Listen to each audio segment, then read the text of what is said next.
Well, everyone, I installed Android 11 on my Google Pixel 2 XL, and it is the first beta. It's not official or anything like that, but really anybody who has a Pixel 2 or newer device can actually go and install this on their phone, which is actually really, really cool in my opinion. Now, the Pixel 2 XL, in my opinion, is probably one of my favorite Android phones ever.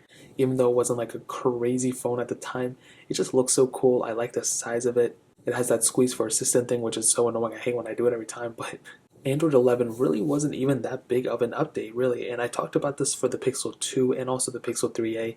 I also had the Pixel 3a XL if you guys want to see that video too. Now, the Android 11 update was only about 1.4 gigs, so it wasn't an insanely huge update. It wasn't a super small update either, so keep that in mind. Compared to iOS, these are usually I would say there's like 3 gigs, around for going from iOS 12 to iOS 13.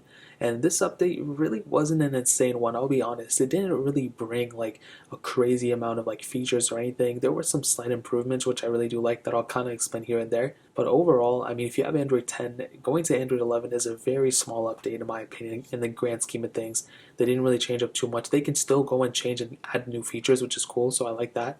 But I think looking at it into a broad sense and like kind of a positive for this is that hopefully with these phone manufacturers they'll actually go and support Android 11 for their older phones. For example, the Samsung Galaxy S9 that actually stopped getting support on Android 10, technically speaking. But this would be a perfect time for these phone manufacturers to go and support an extra version of their phone starting now, because Android 11 isn't a really big update, so it doesn't really require too many resources. If the Pixel 2 XL can run this, I think a lot of other phones can run it too. So, and another thing, I mean, I didn't even see that big of a performance drop. I was looking through the phone, I was going through, I couldn't really find anything that was too crazy, no bugs or anything like that, which is good, at least for the first beta. And before I ran a benchmark, I mean, on Android 10, you can see Android 10 Pixel 2 XL, I had a score of 358 on Geekbench for the single core score, and then 1,382 for the multi-core score. And I just re-ran it, and it actually went down a little bit, I'm not going to lie, to 352 for the single core score. And also went down a little bit to 1376 for the multi-core score.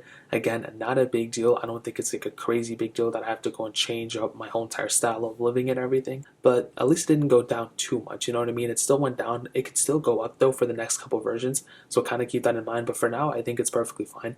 It's pretty stable for the most part. Nothing too insane like that. The really cool features though, and there's 2 of them and there's probably more. But one thing, the screenshot, it actually changed out. So when you take a screenshot, it actually goes down in the corner like how it is on iOS, and you can click on it and it's literally almost exactly like how it was on iOS. So you can go and circle things around and do things and share it from here and everything. Before it would just take the screenshot and go straight into the gallery, but now it doesn't do that, which is really cool. So you have the capability of changing it up and doing whatever you want to, which is really cool.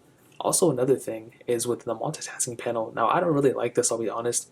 They took out the kill all button, so now I guess maybe there's a way to still do it. You can take a screenshot of the app, you can select things in the app, and you could share the app too, which is really cool. But you can still swipe out and do whatever you want to that way.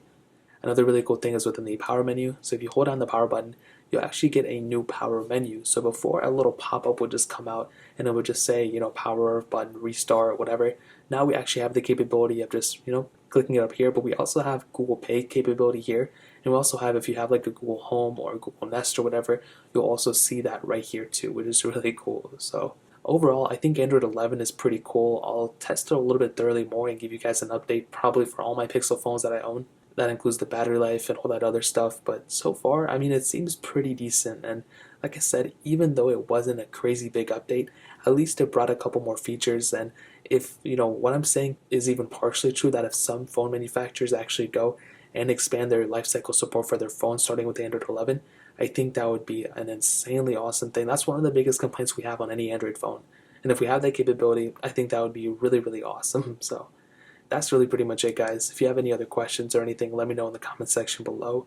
Hit the like button, that would mean so much, but definitely hit that subscribe button. Every single subscriber that we get really does count, so it means so much if you guys can hit that. Also check out the other links down in the description as well. My Twitter, my Instagram, my second channel, all those things are linked down below.